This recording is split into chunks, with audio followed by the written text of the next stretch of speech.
Everyone, episode 80 of InHeintzSight is here, and I believe the last video I put up was probably about a week ago.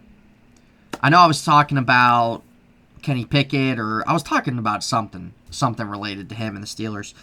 So check that out, guys, if you have not. But episode 80, guys, I'm actually kind of excited a little bit to kind of talk about this.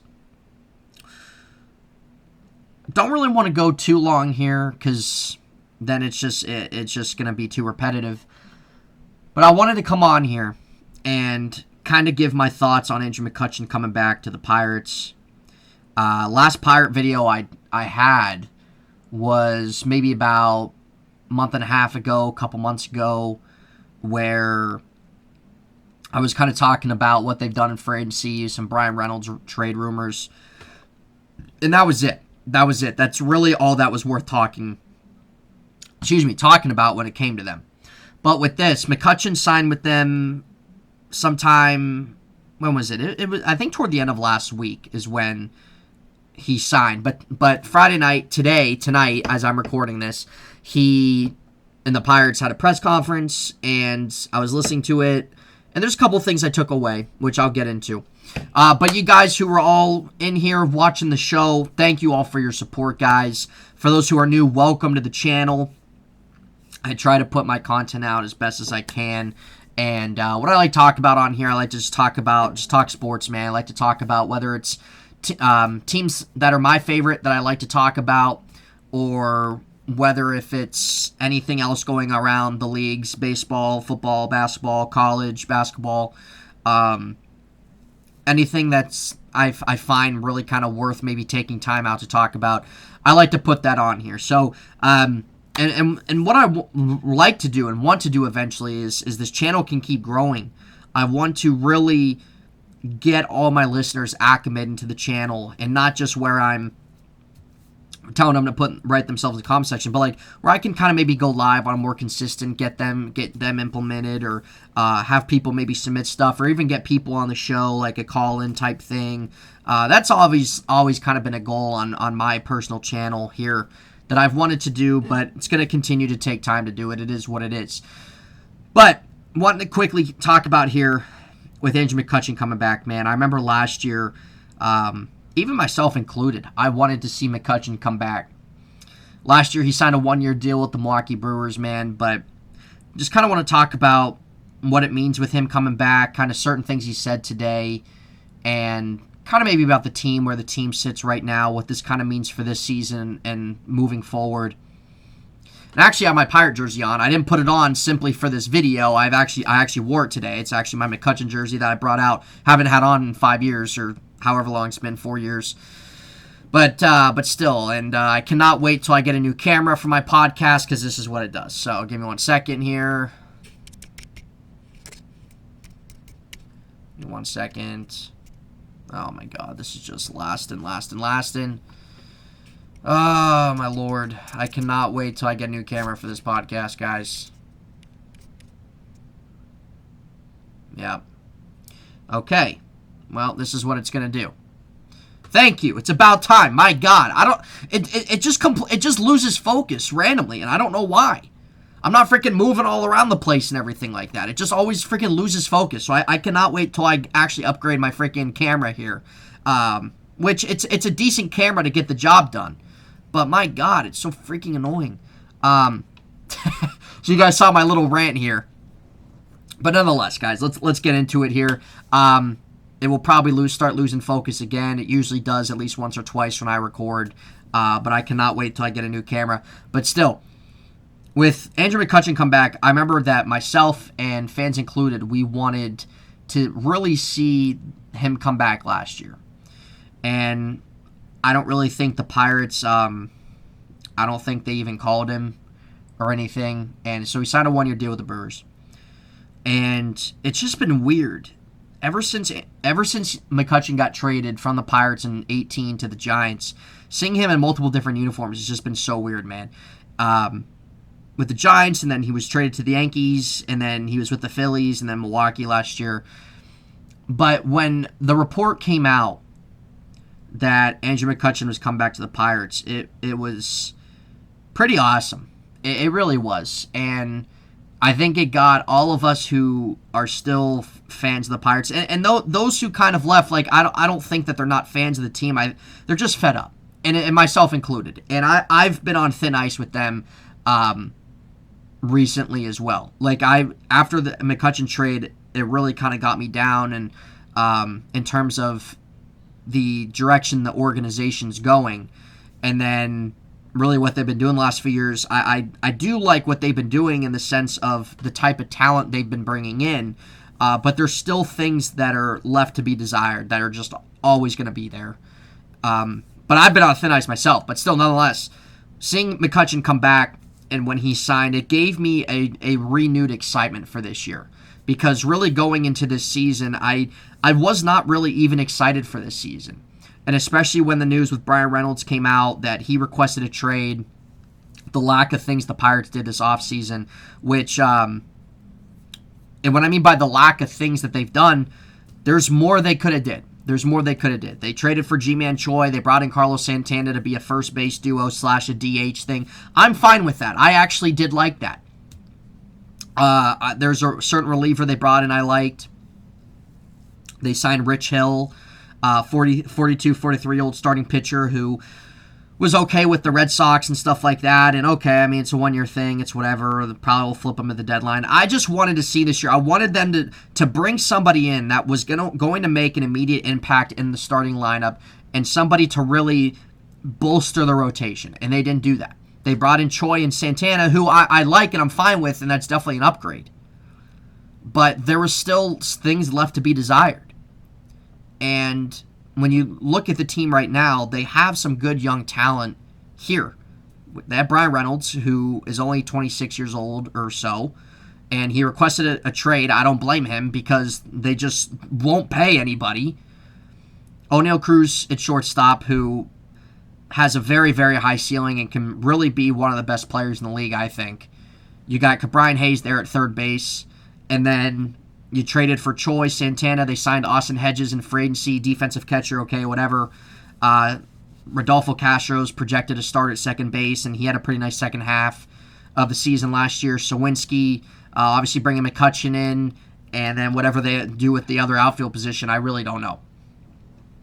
But to me, I just did not have any excitement for baseball. Before McCutchen signed, I did not have any excitement. I didn't. I was honestly dreading June and July when the Pirates were the only thing going on for Pittsburgh sports. But when McCutchen signed, it brought a renewed excitement because a lot of Pirate fans have definitely missed him. And it's exciting because he's going to be able to end his career where it started. And the type of player he was here, the excitement he brought to Pirates baseball, he was a part of the resurgence the Pirates had for a few years. Won an MVP here. Really a type player the Pirates have not had probably since Barry Bonds. And with him coming back, he's loved by the city, man. He did a lot of things for the city, a lot of things in the community. He's a great guy.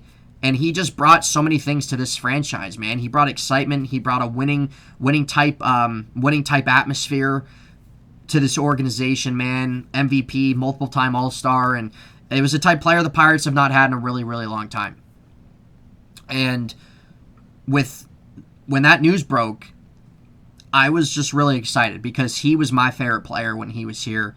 And him coming back alone, being able to watch him again in a Pirates uniform is just exciting within itself. And has kind of brought some of that excitement back for me this year, is I think probably a handful of fans, especially even fans who might not have, who have maybe stepped away, who haven't gone to games in a while, who maybe haven't really been following the team really as much maybe as they used to. I think he's going to bring some of that back. But really, after they traded McCutchen, I mean, really the fan base was honestly just really diminished. And I know that when they traded him, he wasn't the same player he was. He was declining a little bit. But there's just certain guys you don't trade. I'm sorry. And I still to this day say they never should trade him. I know that they would not have gotten Brian Reynolds, but at the end of the day, as good as a player Brian Reynolds is, he's already requesting for a freaking trade. And for the years that they've had him, they haven't done anything as a team. So I like Brian Reynolds a lot. I think he's a good player. I think he's a guy that can hopefully, I hope stick around. I hope the Pirates will eventually change their tune and give him an extension he deserves. Maybe that clock's run out already. I really have no clue. But when he signed back here, and like I said, it brought kind of a renewed excitement and all those type of things back to me, and I'm sure to a lot of fans. Looking at their lineup right now, it's honestly not that bad. It can be kind of fun lineup. You got G-Man Choi at first base, Carlos Santana, who will probably play some first base, some DH, Andrew McCutchen, who's going to play DH, maybe the outfield a little bit, Jack Sawinski in the outfield, Reynolds, whatever else they want to do that other spot, Hayes, Cruz, Rodolfo Castro. You got Hedges at catcher, who's not really going to provide much offense, but he was one of the top catchers in defensive metrics. So it's really not a bad lineup. And when you look at this year's lineup to last year's lineup, it's a major overhaul. It really is. I would still love to see them, depending who's out in the market, bring somebody in that can be kind of a daily guy. I know that there's a few guys that might be ready to come up by opening day. There's going to be guys that are ready to maybe even come up in the middle of the season. You look at Nick Gonzalez, Liever Peguero. Don't know what the deal is on Travis Swaggerty. They got Cal Mitchell, Cannon Smith, and Jigba still in the outfield. That will probably get some opportunity. Marcano will probably get some opportunity. I know Jawan Bay's a guy that came up at the end of last year that's got some speed, some contact, can play some defense. He might be up for an outfield spot this year. So there's some guys there. But still, to me, it's just I wish there was more done this offseason. I really do. And not even an unrealistic standpoint where I'm saying the Pirates need to go break the bank, but I would have liked to really seen someone. I'm tired of the 1-year contracts. I am. I'm tired of the 1-year contracts. I'm tired of signing guys 1 year, flip them a deadline. I'm tired of it. I want to see them commit to somebody, give them a 3-4 year contract. That's what I want to see in free agency. And we haven't seen that in years. So, but really talking about McCutchen coming back, man, it definitely brought a lot of renewed excitement, I think, to not just myself, but I know that it brought that to a lot of people. And I think that it's going to at least do something decent in terms of attendance. I think a lot of people are going to want to see McCutchen play again. And I think that there'll definitely be a better turnout at the ballparks this year than in the last previous years when it looks like nobody's there, simply because McCutchen's playing. But what I think that he can bring, and he said in his press conference today, that he's not just here for a what's the word I'm looking for? I can't remember the word I'm looking for. But he's not here to just be a veteran guy. He's not here to just where it's a feel-good story. He's here because he believes in the team. He likes the young talent that's here. He said that he thinks this team's better than when him and Neil Walker and when those guys first came up and where that team was at. And he thinks he can add. And I think he can too. He adds leadership. He adds somebody to a young team where he's been in those situations where the Pirates were bad. He's been in those situations where the Pirates were good. And I think as well that he can bring some pop to the lineup. He's obviously not the same player, but I think that he can be an average guy to the team. I think he can be even above average as a player in terms of offense and runs created and all that different kind of stuff. I do. The thing that stuck out the most to me in his press conference was him saying this isn't a one-and-done type thing. This isn't just him coming here for a farewell tour. That's what I was thinking of. This isn't just him coming for a farewell tour. He wants to come here. He wants to try to win here. He believes in the team. He obviously wants to end his career here, but he said this isn't a one-and-done. And I think that's encouraging. He signed a 1-year contract, but that doesn't mean he can't sign another 1 or 2 year contract at the end of this year and stick with the team, which I would imagine the team would do. Just because they know the type of player Andrew is, what he brings to the young group, especially waiting to see how he does this year and what he can do this year. But that was kind of really the thing that I took away the most. And when you look at this Pirates team, we know they've been rebuilding for years, but when Ben Cherington became GM in 2020, he did make a handful of moves of bringing in younger talent, guys where it was going to take a couple years, few years, 4 years to come up to the majors. And you look at guys right now that have come up. You look at guys that are going to be coming up this year. You look at Andy Rodriguez, their number one prospect right now. He definitely probably will come up at some point this year, whether he makes the opening day, whether he makes the opening day lineup or whether he comes up in the summer, wherever that is there. You look at Henry Davis, who they took first overall, I believe, in 2020. He's projected to maybe make a call up at some point later in the season this year. Quinn Priester, who was one of their top draft picks, I believe, in 2019, I think. And he's supposed to be in AAA this year. He could make a call up. Michael Burrows, one of their top pitchers in AAA as well, could make that fold. You look at Nick Gonzalez as well, another top 5 pick. I think 2021 they took him. I can't remember the exact years. I know Priester, Gonzalez, Henry Davis. They've had so many freaking top 5 picks, I can't even remember. But all those guys are promising guys, are top-ranked guys, not just in the Pirates organization, but in the MLB Top 100 pipeline. And those are guys that are projected to make a call-up this year. So that's exciting. So when you look at the team right now, it can be a fun lineup. I think it can. The thing that concerns me the most is probably the pitching. You look at the starting pitching. They brought back Mitch Keller. Mitch Keller actually had the best year of his career last year and looked kind of promising. Finally, it took him 4 years, but the Pirates stuck with him. They're bringing back JT Brubaker again. They signed Rich Hill to a 1-year contract. They signed Vince Velasquez to a 1-year contract, which I'm not a fan of him at all. I don't think he's very good. I think he's definitely just better suited off in the bullpen, but I'm sure they'll give him an opportunity to fight for a rotation spot.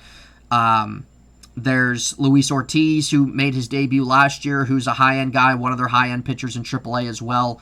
He's a guy that's going to as well get an opportunity. Like I said, Michael Burrows will probably get an opportunity as well in spring training to start the season.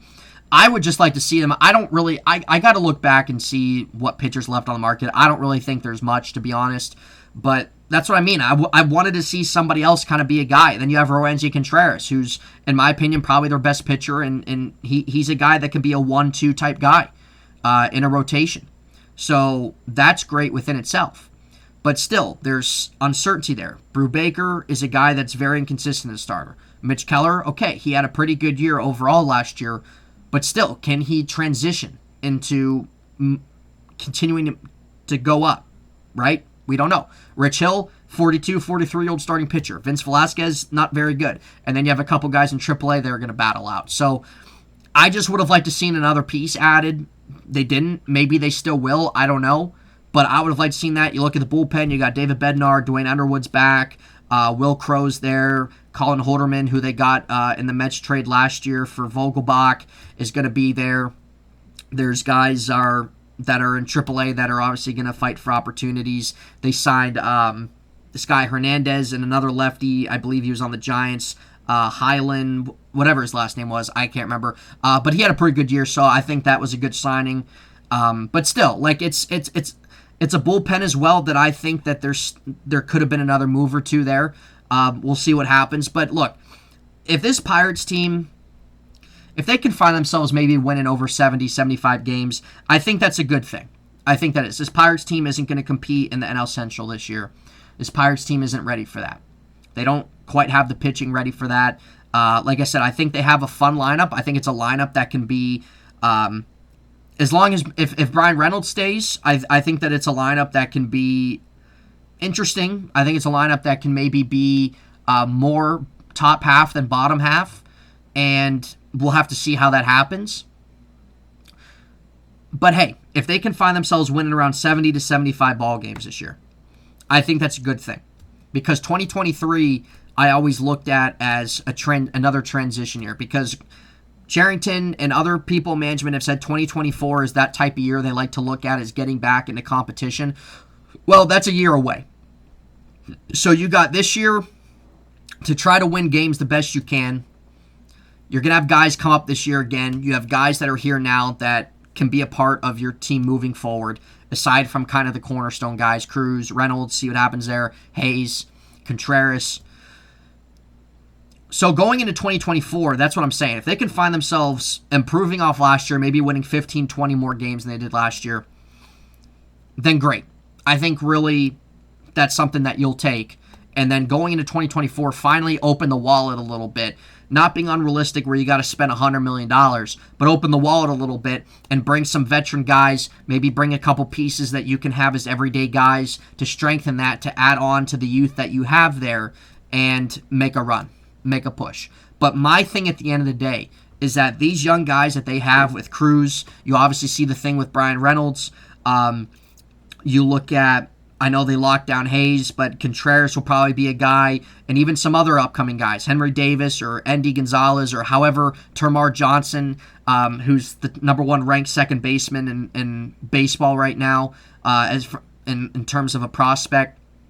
And there's a couple other guys I can throw in there. But still, like, these are type of guys, and not everybody's going to pan out, but what you have, like, if these guys come up and really kind of start making a name for themselves, you're going to have to get to the point where you got to start paying some of them. O'Neal Cruz, you're going to have to pay. Brian Reynolds, you should be paying. You locked up Hayes. Contreras will probably be a guy. Henry Davis will probably end up becoming a guy that you're going to have to do that with. Termarr Johnson, maybe. Nick Gonzalez is another guy. Quinn Priester's another guy. Those are guys that all can be high-end players. So once it comes to the point where their arbitration's almost over and they got a year or two before free agency, you got to stop trading these guys. If you want long-term success and longevity, you got to extend guys. You got to spend money. And you're not going to be able to pay everybody. You're not going to be able to do that, especially the Pirates, but you got to do it for at least a few of them. You have to. So it's just too bad because I like some of the talent that's here. I like some of the talent that can come up next year. There's even a few guys even the year after that. But the problem is just they don't, and it's on the owner, they don't keep guys around. They don't have long-term commitments. And that's got to change. So, really look at the team this year. Who knows what happens with Reynolds? But it's a young roster still. And I think it's a questionable pitching rotation. There's some questions there. It's a questionable bullpen. But the starting lineup, I think, can be fun, can be entertaining. And I'm excited to see McCutchen play again, man. Like I said, it honestly brought a renewed excitement for me. And I am excited to see O'Neal Cruz play. And Reynolds, if he sticks around, and Hayes. I like them. I like Contreras a lot. I'd love to see Mitch Keller add on to last year. Bednar's one of the best closers. There's a couple guys in the bullpen that can be solid. I just wanted to see him do a little bit more. I'm interested to see how G-Man Choi and Santana do at first. So we'll see. We'll see. Sawinski, he's a guy that can hit the ball out of the park, but his strikeout numbers, my God, you got to fix that. Rodolfo Castro, he's got some pop too. So we'll see. We'll see who comes up this year. We'll see who makes a name in spring training. If any of the prospects make the opening roster. If guys get called up in the spring or summer or whenever it is. But really for that reason alone, I do have a renewed type of hype, type of level of hype, not in the sense of, the Pirates are going to make a run this year. No. But just the hype in the sense of seeing Andrew McCutchen back, man. Seeing him back in a Pirate uniform, seeing him back playing every day. Like I said, it's definitely going to bring people back to the ballpark. And I don't think that him coming back is going to be it's not a signing that's going to put him over the top, but it's a signing that brings a lot to the team. It's a signing where he can still offer things to the team. I think just in terms of leadership, I think his bat can still offer things. I think that he can do some good things here in his last run with Pittsburgh, man. So I'm excited to see that. I just, like I said, I wish they did a little bit more in the offseason. There's a few things I like still, and they got some good young talent, man, and I really wish that they were able to add that. Well, they were able to. I just wish they did. I wish they added a little bit more. I wish they did a little bit more. But their lineup can be fun, and we'll just kind of see how the rotation, the bullpen pan out. But man, if they can win more games this year than they did last year, and there's improvement in a handful of areas, then hey, 2024, man, spend some money. So, I don't know. I'm looking forward to certain things, and I'm looking forward to McCutchen playing again, man. But I'm at it there, guys. That's episode 80 of InHeintzSight. Sight. Went about 25 minutes or here or so. Wanted to really just kind of put my thoughts out there about McCutchen, him being back. I loved the answer of him saying that this isn't a one-and-done deal. That it's something where him saying he believes in the young roster and he thinks they're close and that they can. He wants to bring some winning back, man. I hope that's the case, and all of us Pirate fans do, and all of us Pirate fans deserve that. We deserve better as well from management, ownership. We all do, and hopefully that if they can find themselves getting on track sooner than later and winning some games, it will bring some of those people back that just gave up, that just couldn't do anymore, man. So, I don't know. It is what it is. But, yeah, so I'm excited for some of those certain things, man. We'll see how this season goes with the Buccos. This won't be the last time I talk about them. Probably once spring training comes closer. Probably put something a little bit more out there. I am going to create a, let's see, today's Friday, probably Saturday by the time you watch this.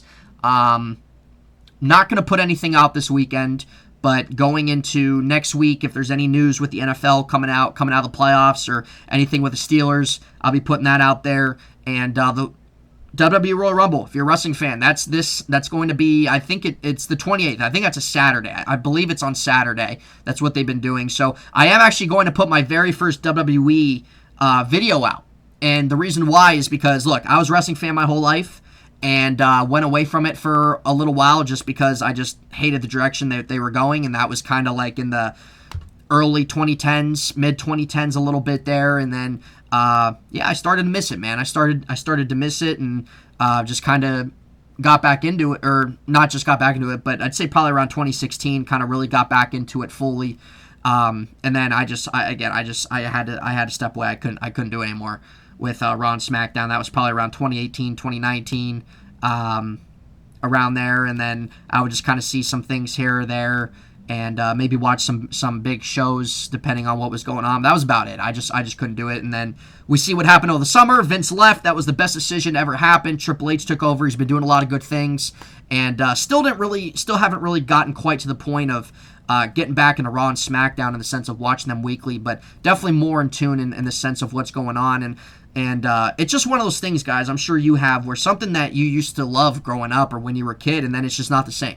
It's just not the same. So, but I am looking forward to the Royal Rumble Saturday night. So if any of you watching are wrestling fans, I am going to put a video out sometime next week, kind of talking about the Rumble, some of the matches, certain predictions, who could be coming back, who's going to win.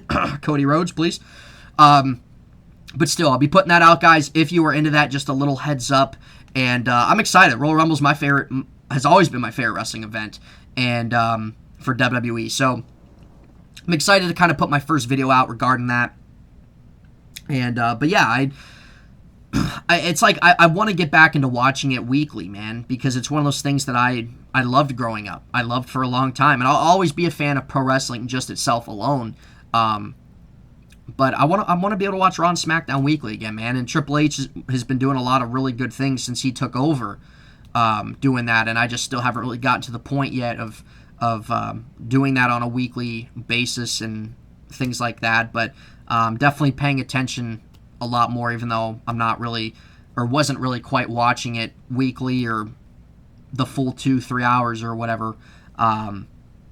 And hopefully that just continues, because I really want to find myself integrated in doing that. I want a good product. I want to see guys pushed the right way, characters treated the right way, storytelling the right way. So I don't know. It is what it is. We'll see what happens with the Rumble. That's going to be on sometime next week. So guys, check it out if you're wrestling fans. But guys, thank you all for your time, and tune into the show, guys. And hit the thumbs up, hit the sub if you guys have not. Just trying to grow the channel best I can every week, guys. So thank you all so much. Have a good rest of your day.